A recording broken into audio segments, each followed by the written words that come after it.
الله ما شاء الله لا يسوء الخير إلا الله. بسم الله ما شاء الله لا يصرف السوء إلا الله. بسم الله ما شاء الله ما كان من نعمة فمن الله. بسم الله ما شاء الله لا حول ولا قوة إلا بالله. الحمد لله رب العالمين، والصلاة والسلام على الحبيب العالي العظيم سيدنا محمد الهادي إلى الصراط المستقيم وعلى آله وصحبه أجمعين، ولا حول ولا قوة إلا بالله العلي العظيم. أما بعد، فقال الله تعالى في محكم تنزيله وهو أصدق القائلين: أعوذ بالله من الشيطان الرجيم، بسم الله الرحمن الرحيم. قل هل يستوي الذين يعلمون والذين لا يعلمون إنما يتذكر أولو الألباب. صدق الله العظيم. حضرة المكرمين والمحترمين, para alim ulama, para guru-guru kita semua, khusus yang sama-sama kita muliakan, Hadratul Mukarram Bapak Kiai Haji Muhammad Arsyad Nur, kita doakan semoga beliau senantiasa dalam keadaan sehat walafiat dan diberikan keberkahan di dunia wal akhirah. Segenap para jamaah Masjid Jami Hidayatullah, kaum bapak, kaum ibu, para pemuda sekalian, hadirin wa hadirat rahimakumullah. Sebelumnya saya mohon izin datang ke sini. Tentu yang paling utama bagi saya adalah menjalin silaturahim kepada saudara saya, keluarga saya di sini sebagai saudara seagama yang senantiasa mendapat doa di sini. Dan alhamdulillah pada pagi ini ditakdirkan oleh jemaah saya tadi dari Bung Mamat. Alhamdulillah sudah ada akses tol dari utara, langsung akses tol ini dan keluar di tempat. Dan sangat dikerjakan pada kita yang lebih disukai Allah. Ketika saya berjalan di pagi hari, mereka itu sebelum subuh ke berangkat, bahkan jam 12 malam itu ke berangkat.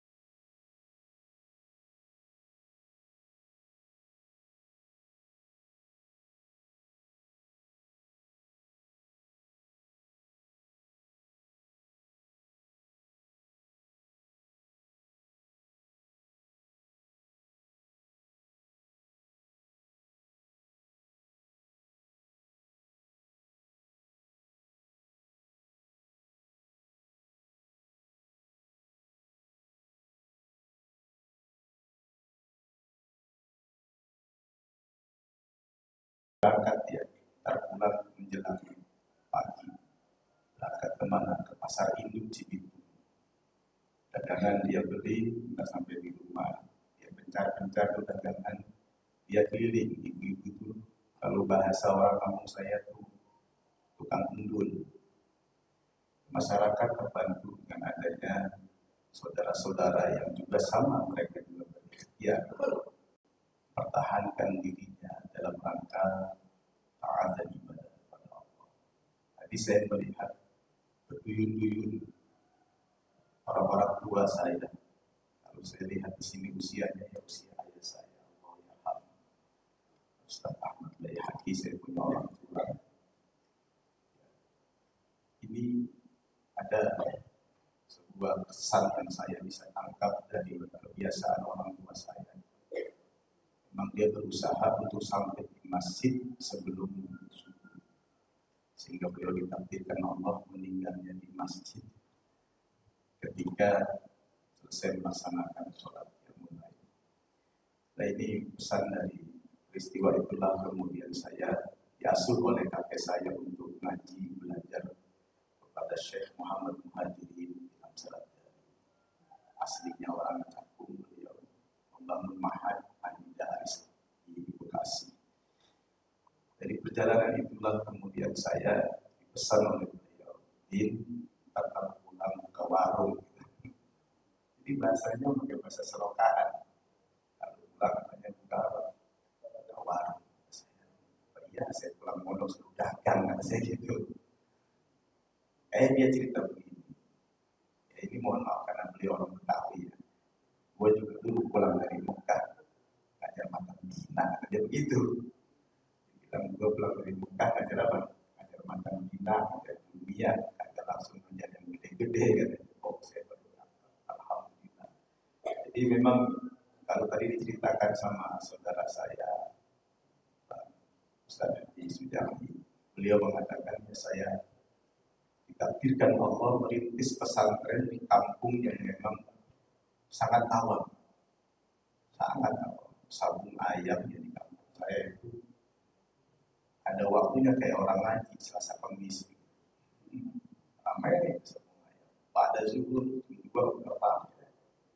Belakang rumah saya itu ada makam dikeramati setiap tahun sekali itu dipanjangin wayang kulit. Malam-malam pada kampung aja dan wayang kulit di atas kuburan. Ini berarti kan belum lama ya, karena saya membangun pondok pesantren bismillah dengan bantuan dari orang tua, dari para guru. Pada tahun 2015 berdirilah pondok pesantren Mislahul Falah yang sekarang berjalan. Ada santri kurang lebih sekitar 500. Kemudian ditakdirkan Allah di kampung Setu, di Kecamatan Setu Bekasi. Saya juga membangun pesantren yang sengaja saya buat untuk anak-anak santri yang khusus ngapal Al-Quran, khusus mendalami ilmu Al-Quran. Dari sini saya di sebuah semangat bahwa pesan dari guru itu yang paling penting yang saya tangkap adalah keberkahan ilmu itu memang al-barokah, barokatul ilmi tunalu bil khidmah. Keberkahan ilmu itu diperoleh dengan khidmat. Saya belajar dari perjalanan itu. Saya kalau nasihatin saya begini, lu kalau ngaji, satu jangan ngecewain guru begitu. Maka saya takut kan. Biar katanya itu jangan ngapok, jangan ngapok. Amal guru jangan apa? Jangan ngapok. Emang begitulah didikan guru kita. Nah, Bapak dan Ibu sekalian, mungkin itu prolog dari saya, ta'aruf dari saya di hadapan para jamaah. Saya mohon doakan semoga pondok pesantren Mislahul Falah menjadi bagian panjangan sanad keilmuan dari guru saya, Syekh Muhammad Muhadi. Allah yarhamu darajatahu. Masyiral muslimin yang dimuliakan oleh Allah Subhanahu wa taala. Praktik atau aktivitas yang paling utama dan paling tua sedangkan dalam penciptaan adalah taklim utama. Jadi sejarah belajar itu bukan makhluk bumi, tapi belajar itu merupakan peristiwa yang dialami oleh manusia sejak berada di surga. Jadi makanya kalau santri ditanya aktivitas manusia yang paling tua itu apa? Taklim utama. Kapan itu terjadi? Ya sejak Nabi Allah masih di mana? Masih di surga ternyata. Nah kalau kita ngaji sama guru kita itu ada satu ayat dalam surat Al-Baqarah. Wa 'allama Adama al-asma'a kullaha. Peristiwa itu terjadi bukan ketika Nabi Adam di bumi, tapi peristiwa itu terjadi jauh pada saat Adam masih berada di mana? Di surga. Allah mengajarkan langsung kepada Nabi Adam al-asma'a kullaha. Nah ini kalau kita buka Sawi, salah kitab tafsir itu ampe bibir dan ampe kentut yang berbunyi, ampe kentut yang kagak bunyi. Artinya apa? Dari perkara-perkara yang paling besar sampai kepada hal yang sangat kecil sekalipun. Itu betul-betul diajarkan, diberitahu oleh Allah kepada Nabi Adam alaihissalam. Itu bahkan ada tafsir dengan kata kullaha. Artinya apa Bapak dan Ibu? Artinya Allah Adam diproyeksikan Allah untuk menjadi khalifah fil ardh. Allah membekali kepada Nabi Allah Adam kali yang di situ menjadi syarat menjadi seorang pemimpin, syarat menjadi seorang khalifah. Siapa itu pemimpin? Sejatinya pemimpin itu ada pada tiap pribadi-pribadi manusia. Rasulullah SAW bersabda dalam hadis riwayat Imam Bukhari Muslim, kullukum ra'in wa kullukum mas'ulun an ra'iyati. Setiap kalian itu adalah pada dasarnya pemimpin. Lah kita ini mimpin diri kita. Apa yang kita pimpin? Pasukannya banyak. Pasukan yang zahirnya banyak. Kita mimpin mata kita mimpin telinga kita. Ayo, kuat nggak mimpin mata? Cuma dua pilihannya, taat maksiat. Kerjaan mata, telinga, taat maksiat. Tangan, taat maksiat. Kaki, taat maksiat. Semua itu kenapa menjadi tugas kita? Karena itu yang nanti akan dimintai pertanggungjawaban di sisi Allah. Al-yawma nakhtimu ala afwahihim wa tukallimuna aydihim wa tashhadu arjuluhum bima kanu yaksibun. Ada satu peristiwa nanti ketika kita diminta pertanggungjawaban oleh Allah. Mulut kita, cangkem kita ini bakal melempem, nggak bisa kita ngomong. Maka tangan dan kakilah yang nanti akan bersaksi di hadapan Allah. Ini baru yang zahir. Pertanyaan saya, nanti sore barang lagi. Kita ada tugas kuliah, tugas mungkin ada saksian. Belum istri, belum anak, belum mungkin belum. Baru ke diri saja. Ini hal-hal merawat jiwa kita ini. Yang tidak nampak tapi belum banget. Yang namanya sifat hasnah, sifat yang abstrak, nempelnya di batin itu tersembunyi. Yang namanya sifat soal tidak nampak ada di dalam, hanya kelihatan belum terjadi penilaian sebenarnya kepada orang. Ya karena kan karakter cara orang Betawi, ya ada yang halus, ya ada yang kasar. Ya bukan berarti dia sombong, emang begitu lagunya orang Betawi. Belum tentu kita nilai apa. Begitupun mungkin saudara kita yang di Batak, saudara kita yang di Papua, kelihatannya aja kasar. Belum tentu hatinya kasar. Nah, itu yang disebut dengan syirik. Ma'asyiral muslimin jamaah rahimakumullah. Ternyata kunci untuk bisa merawat diri kita yang paling utama adalah adanya proses taklim muta'addi. Dan ini memang kita. Bagaimana kita bisa untuk menjaga diri kita, mengatur mana yang pantas, mana yang tidak pantas tanpa ada ilmunya Allah yang diberikan kepada kita. Wa mal ilmu illa lillahi jami'a, semuanya milik Allah. Kita bisa membuat masjid seperti ini. Kalau tidak ada ilmu, kita tidak akan mampu. Kita bisa sholat dari mulai syarat sahnya sholat kita. Dari mana kita mulai? Dari wudhu kita. Kita lihat itu. Kira-kira ini wudhu udah berdasarkan guru kita apa?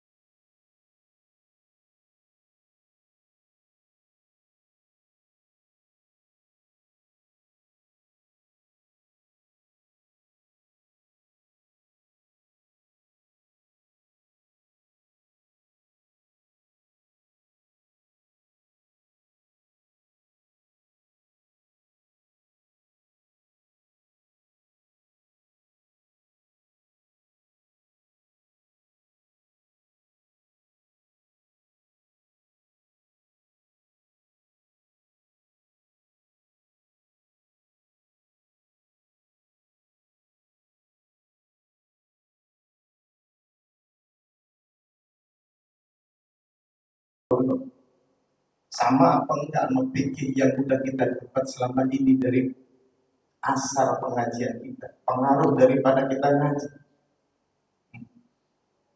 Itu baru yang menyangkut diri kita, Pak. Pertanggungjawaban itu. Ya. Belum lagi nanti merambah kepada orang-orang yang ada pada kewajibannya, yang menjadi kewajiban diri kita. Kita akan diminta pertanggungjawaban tentang istri kita, tentang anak-anak.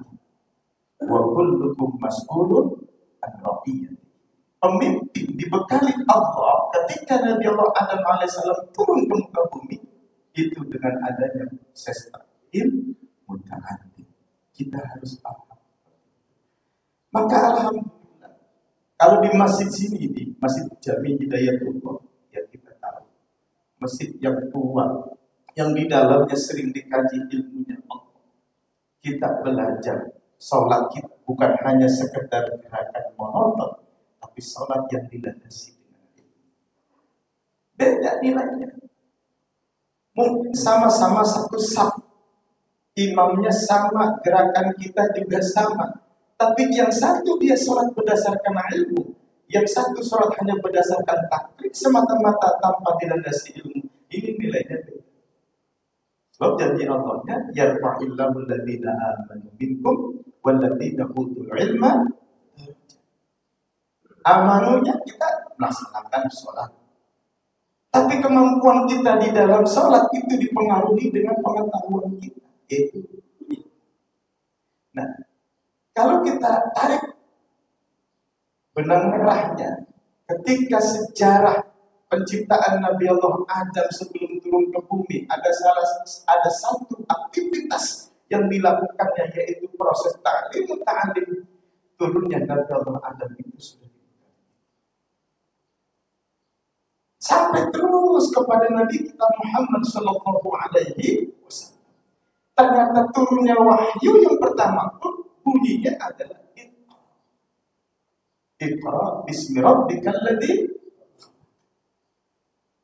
Iqra kita menerjemahkannya sering bacalah. Kalau sudah kalimatnya bacalah, berarti ada proses ngaji di sini. Ya kan ngaji itu baca, nulis, baca, nulis, ngaji.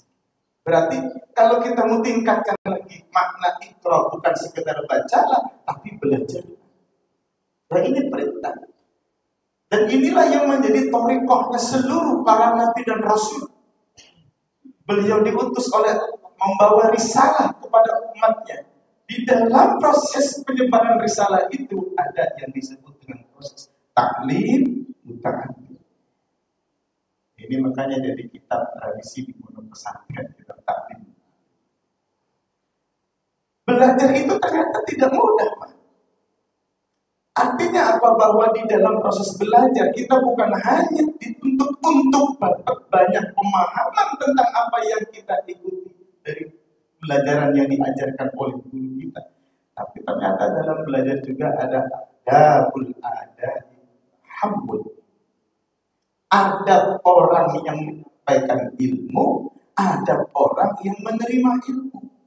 Tradisi ulama kita dipakai adanya adab. Ayah santri pada duduk dulu, bersihin badannya. Orang kalau duduk dia bersih badannya, malaikatnya banyak, yang ngedoainnya banyak. Kalau udah wudhu dijaga deh oleh Allah. Insya ente bakal ngajinya serius. Kalau guru kita ngajar santri itu menyemangatinya begitu sekedar begitu. Tapi nanti lama-kelamaan dia akan paham dibalik kenapa guru tinggal santri kalau ngaji wudhu dulu. Nanti dia akan paham sendiri seiring perjalanan. Ternyata dalam proses ta'lim muta'alim juga di situ ada dimulai dengan tathhir, proses penyucian diri kita, yaitu dengan kita berwudu. Belum lagi yang kita pakai. Ya Allah, jangan lagi kita sampai ngomong ketika guru lagi ngajar. Muka kita melengos aja. Ketika guru sedang menasehati, itu udah masuk subul adab. Nah, kalau kita ngaji apa ke situ? Masya Allah. Santri dulu numpuk, bagi nyolek, bilang bagi netek. Ma'asyiral muslimin, jemaah yang dimuliakan oleh Allah Subhanahu wa Ta'ala. Jadi ketika Allah turunkan wahyu yang pertama kepada Nabi kita Muhammad sallallahu alaihi wasallam, Iqra, itu ada satu kata perintah dari Allah untuk belajarlah. Ditaikin lagi. Karena di sini ada pembelajaran yang formal, ada yang informal, ada yang non formal. Yang formal dimaknai berpendidikan, karena ada klasifikasi dalam proses pembelajaran sesuai dengan jenjang usia. Maka ada sekolah dasar terus sampai perguruan tinggi. Setelah berpendidikan, maka itu apa tujuan pendidikan itu? Supaya memperoleh ilmu pengetahuan.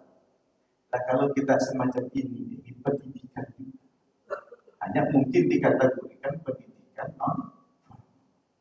tapi ada pendidikan yang lebih dulu terjadi sebelum pendidikan seperti ini, yaitu pendidikan informal terjadi pada lingkungan keluarga. Guru yang pertama kali dalam kehidupan kita ternyata adalah emak kita, ibu kita.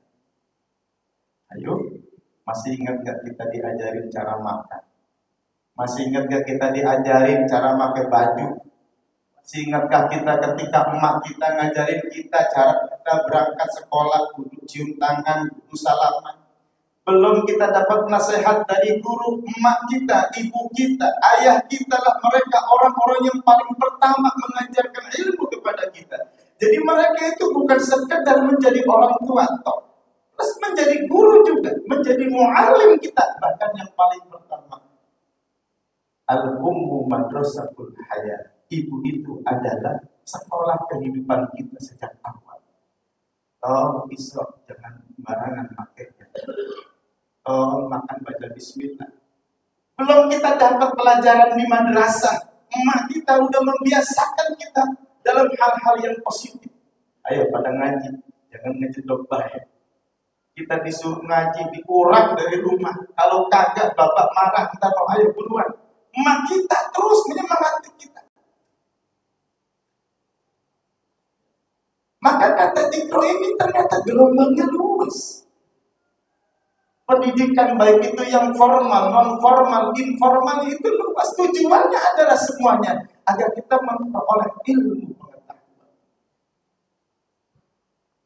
Tetapi kan tidak sampai di situ. Berarti Ikro dimaknai kita diperintahkan oleh Allah untuk berpengetahuan. Nah ini penting. Khawatir kita sebagai muslim kagak tahu rukun Islam, rukun iman. Coba tanya deh. Cucu kita tanya. Ini anak-anak sekarang ini sama handphone luar biasa. Kalah bapak mamanya kalah. Tahu di sini, kalau di kampung saya itu masya Allah. Sedih dengar cerita orang tua. Anak sama handphone. Sampai kita liburin santri 3 minggu. Emaknya ada yang nelfon, Yai kapan sih masuk lagi bocah nyantri? Memang apa? Bukan udah disebarin itu jadwalnya. Main handphone dulu. Pulang dari pesantren sampai di rumah, kekeh bocah pada main handphone. Ternyata itu kegelisahan dari orang tua. Khawatir anaknya nanti dipengaruhi oleh hal-hal yang positif dari penyebaran teknologi yang mungkin sesungguhnya adalah bertujuan untuk kita supaya lebih banyak pengetahuan dari media informasi. Tapi yang dikhawatirkan orang tua ternyata disalahgunakan dengan hal yang negatif. Ini yang terjadi problem kehidupan kita di masa modern. Lawannya kita itu di kantong anak-anak kita. Anak lebih nurut sama handphone dia di kampung saya. Kalau di sini mungkin tidak. Bapak Ibu yang dimuliakan oleh Allah Subhanahu wa Ta'ala. Tetapi kan tidak sampai kita berpengetahuan dalam ilmu tasawuf bahwa tingkatan orang dalam berthariqah itu sampai kepada ma'rifah. Ternyata maksudnya adalah ikro. Puncak daripada pengetahuan adalah supaya kita bisa mengenal ma'rifatul nafs, mengenal siapa kita. Wa ma'rifatul ilah, wa ma'rifatul rabbi, wa ma'rifatul Allah. Ini puncak daripada pengetahuan adalah setelah kita tahu, kita diperintah untuk mengenal. Maka jenjang pendidikan itu terus seperti itu. Kita ngaji dari Sapinah, kaitin lagi Abdul Qorim, kaitin lagi Abdul Mu'in, kaitin lagi yang Anadul Talibin. Ayo kaitin lagi Abdul Wahab, kaitin lagi itu Abdul Muqtad, Bisyaril Minhaj, kaitin lagi sampai ngaji itu. Saya ingat ketika lagi ngaji kitab itu kitab ini yang dikarang oleh Imam Syafi'i. Jadi ada satu hadis. Kebetulan ketika itu saya yang baca kitab di hadapan Syekh. Jadi ada hadis Rasulullah SAW itu kalau hujan dia malah keluar rumah. Beda sama orang kita. Kalau kita tahu masuk rumah nggak pada pilek loh, begitu. Rasulullah justru kalau hujan apa? Jadi tradisi seperti ini masyarakat Madinah itu pakai. Ada sekarang. Kenapa? Ketika ditanya Rasulullah cukup menyampaikan wahyu Allah kepada para sahabat. Wa nazzalna minas samaa'i ma'am mubarakan. Kami turunkan dari langit itu air yang diberkati. Aslinya asli pun. Nah, sehingga apa? Ini kita penting untuk bisa mengenali Rasulullah. Lain caranya adalah dengan ta'lim. Maka bersyukur kita bisa mengenal Allah dan Rasulullah SAW karena wasilah guru kita. Kita tidak pernah melihat baginda Rasul cara sholat. Guru kita meraktekin cara sholat. Ayo sedekah yang benar tuh di antara dada pusat. Dia lempeng. Kadang ada santri yang sholat apa? Lengkung sebelah ini. Hanya tahu. Itu nempatin tangan tunanan ini begini. Kenapa? Ini katanya ada setan di sini, Ustaz. Ya udah Pak. Siapa yang ngajarin? Siapa yang ngajarin? Guru ngaji Pak. Sebelumnya kita baca Quran, sebelumnya kita baca Quran, sebelumnya kita baca hadis, sebelumnya kita ngaji fikih, guru kita yang pertama kali nuntun kita cara sholat, cara wudhu. Enggak ada kita yang mampu berislam sendirian. Quran dulu, lihat hadis itu, enggak bisa. Sejarah kita ngaji, inilah yang menjadi sebab kita bisa sholat. Padahal ayat Qurannya belum kita baca, tapi sholat itu udah benar. Siapa yang ngajari? Siapa yang ngajari? Ya belum ngaji. Ayat tentang wudhunya belum dibaca, tapi wudhunya udah benar deh. Belum baca ayat Quran, udah bisa wudhu. Ya orang gurunya yang ngajarin ditongkrongin. Ayo wudhu. Itu masih terang. Lari. Ayo sholat, rukuk. Belum lempengin. Itu guru kita apa kayak begitu Pak? Ingat nggak? Itu guru kita. Maka pantas ketika Rasulullah bersabda al-ulama warathatul anbiya, maka guru-guru ngaji kita itu laksana para nabi-nabi yang hidup di kalangan jamaah. Dia yang menjadi mursyid memberikan petunjuk. Ini bukan mursyid thariqah ya. Mursyid dalam pengertian adalah secara lughawi dan makna. Dialah yang memberikan petunjuk.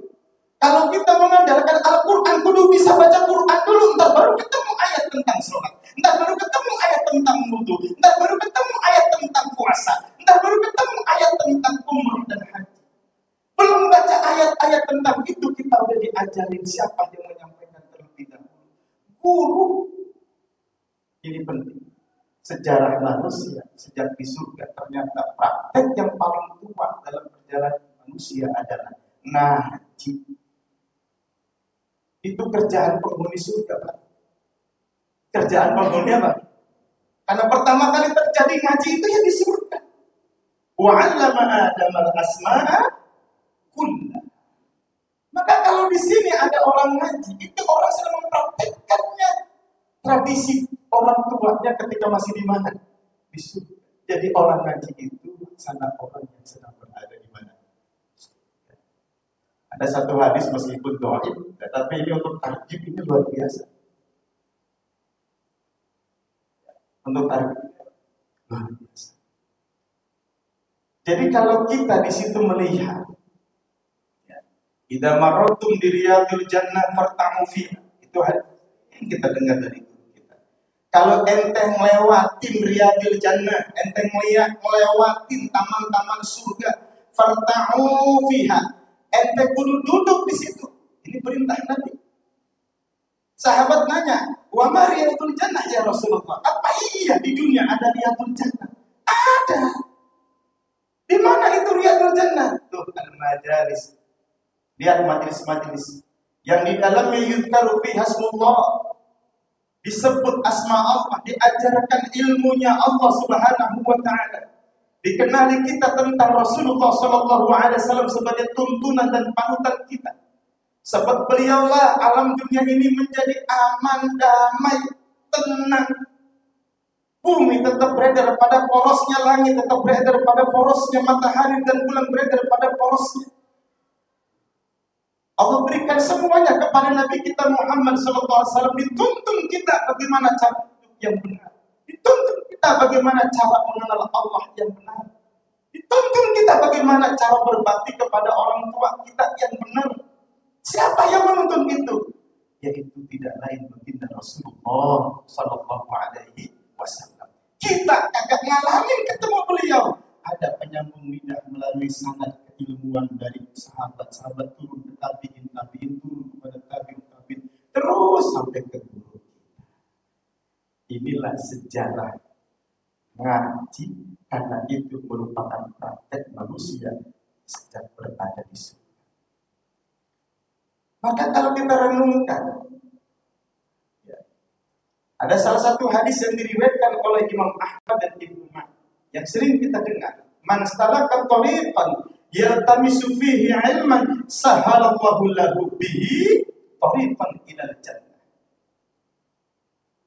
Siapa orang yang dia berjalan, salak pelakunya salik, tariqahnya ngaji. Tariqahnya apa? Ya ngaji tariqah. Kayak di sini, setiap sebulan sekali, yang mungkin seminggu sekali ada pengajian di sini. Ini tariqahnya jamaah masih Jami Hidayatullah itu apa? Nah itu ngaji, persis seperti hadis Nabi. Man salaka tariqah, dia menjadi salik, tariqahnya apa? Ya tamisu fihi ilman, tariqahnya ngaji. Ngaji bagus. Jangan diajarinnya lain santri harus ngaji bagus. Entar juga bakalan kalau udah dewasa ngerti sendiri. Maka saya ini sebagai rasa tahanus bimbing masa ya Bapak Ibu sekalian. Saya itu ngaji dengan Syekh Muhammad Muhadiri.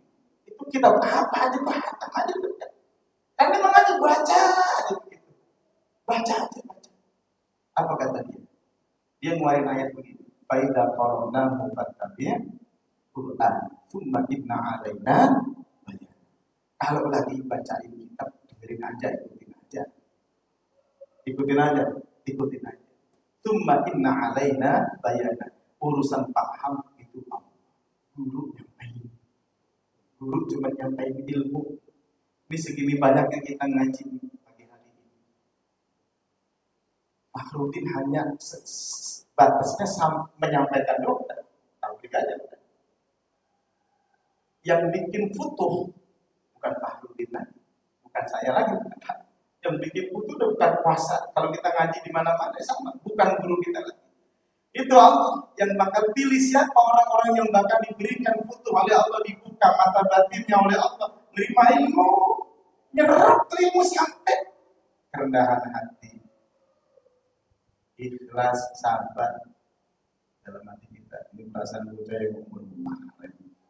Nah kalau kita ngomong begini, kalau di kampung, gue tahu belanjanya tuh bocah gitu, ketutup Pak, ketutup. Itu betul-betul kita harus apa? Harus ikhlas, bersih itu nih makanya.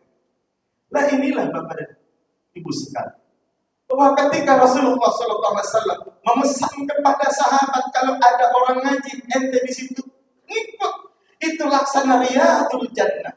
Kenapa? Karena ternyata begitu kita runut sejarah ngaji, oh ternyata Nabi Allah Adam pertama kali ngaji ketika masih di mana? Di surga. Maka ketika ada orang belajar ngaji, ada pengajian di masjid dia datang, itu laksana orang yang sedang berangkat menuju ke tempat asal muasalnya. Tariqan ilal jannah. Syariatnya sampai di Masjid Jami Hidayatullah, syariatnya ketangkep sama hawasi kita. Duduknya kita di Masjid Hidayatullah. Tapi karena di situ ada kalimat sahalallahu lahu bihi tariqan ilal jannah. Kita niat ngaji sama juga kita sedang berjalan menempuh sampai kepada surga Allah Subhanahu. Ya Allah, Masya Allah. Bapak Ibu sekalian yang dimuliakan oleh Allah. Kalau saya perhatikan tadi, ini banyak jamaah sebelum qomat berlomba-lomba pada ngambil salat 2 rakaat, salat sunat. Sepi bisa-bisanya kayak begitu bisa dia. Pertanyaan, apa tahu dewek? Nah orang. Ini bisa jadi umpan dia. Apa itu kita tahu dewek bisa begitu Pak? Enggak Pak. Itu karena kita sering dinasehati guru. Kalau pengen jadi wong sugih, jadi orang kaya, lah kalau sebelum sholat subuh sholat. Apa Kiai?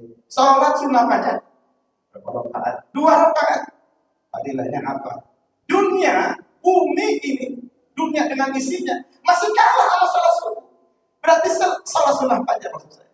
Berarti kalau ada orang hari ini bisa melaksanakan sholat sunnah fajar, itu bukan cuma merangkul dunia, sebab khairun minad dunia, bukan seperti merangkul dunia, lebih baik daripada dunia dan isi. Pertanyaan saya, itu kita bisa berebutan ngejar sholat sebelum subuh, sampai yang aja. Dari mana kita dapat ngaji?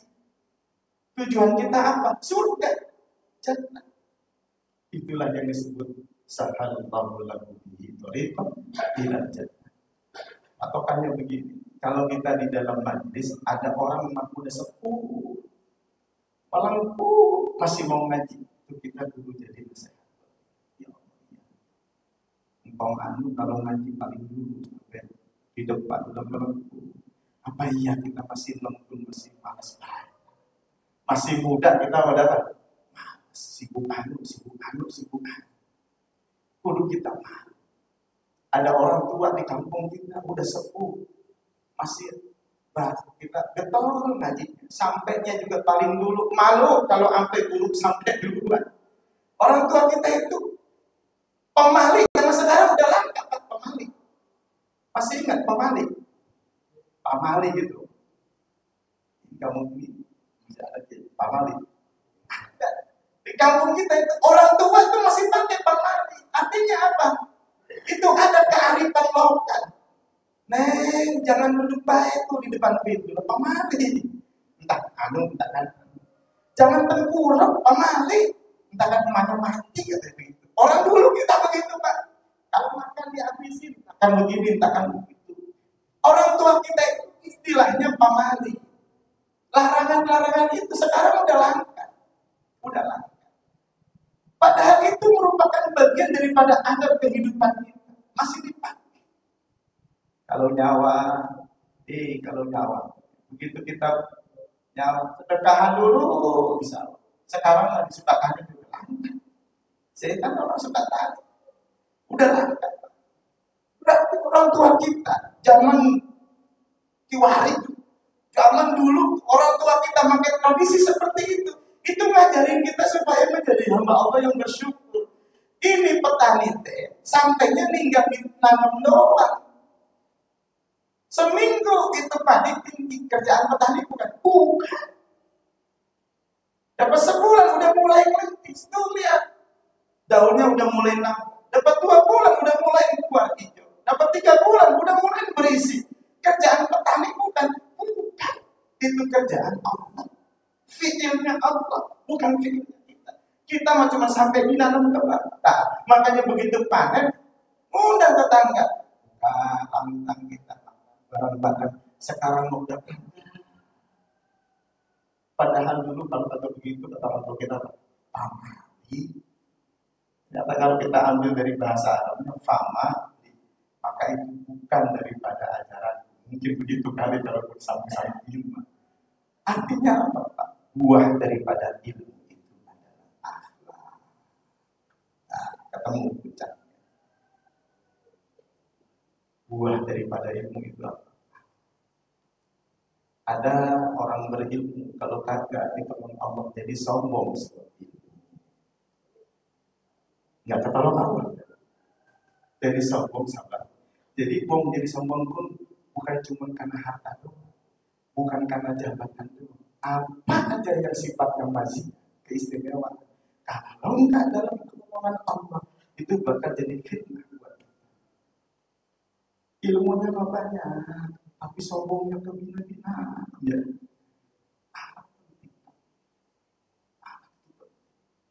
Semua kita ini dalam kehidupan kita, ibadah kita, menjalin hubungan dalam rumah tangga kita, mengasuh anak-anak kita, semuanya itu karena berdasarkan bimbingan. Nah, puncak daripada ilmu itu adalah asalnya buahnya adalah akhlak. Akhlak yang paling utama kita jaga adalah akhlak kita kepada Allah. Apa iya sholat cuma pakai kaos dan ruang dan gambar dan segala macam. Sholat pakai kaos dalam doa. Terus saya di pesantren ada santri sholat pakai kaos, suruh pakai paling gak kayak kerah. Oh ternyata itu nanti ketemunya pas sudah kita gede paham kita di sini.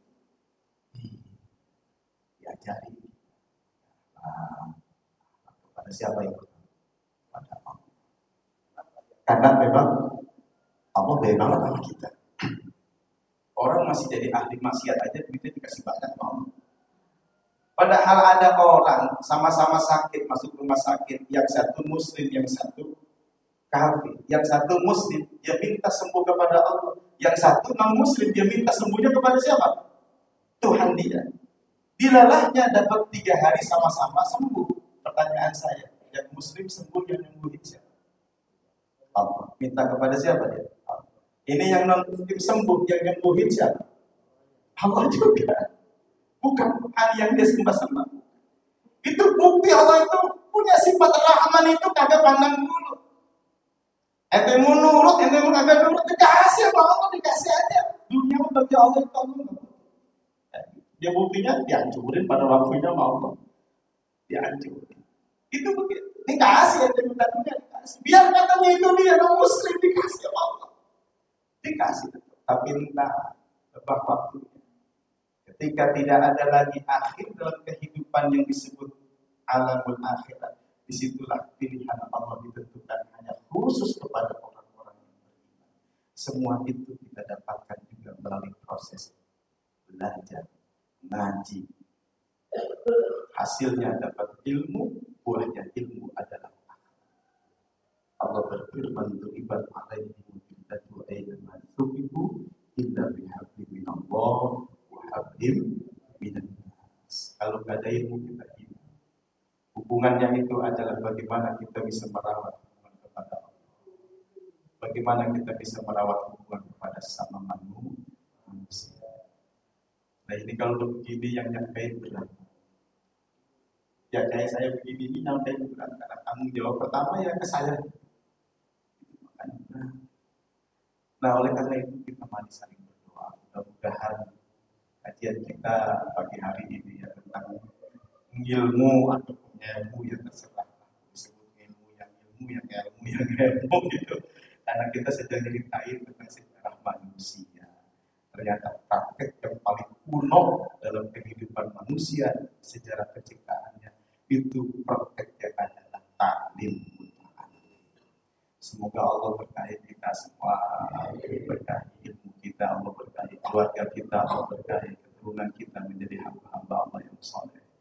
Allah kuatkan iman Islam kita, Allah khatam dan tutup usia kita dalam keadaan husnul khatimah. Allahumma amin. Subhanallahumma wa bihamdika asyhadu an la ilaha illa anta astaghfiruka wa atubu ilaik. Saya Pak Budi sekali lagi mohon dimaafkan atas kesalahan saya, ketidaksopanan saya, ada kalimat yang tidak berkenan di hati para guru, para jamaah semua. Sekali lagi saya mohon dimaafkan, mohon didoakan semoga amanah Allah kepada saya ini senantiasa mendapatkan ridho dari Allah Subhanahu wa taala. Wabillahi taufiq wal hidayah wa ridho wal inayah. Wallahu muwaffiq ila aqwamit thoriq. Assalamualaikum.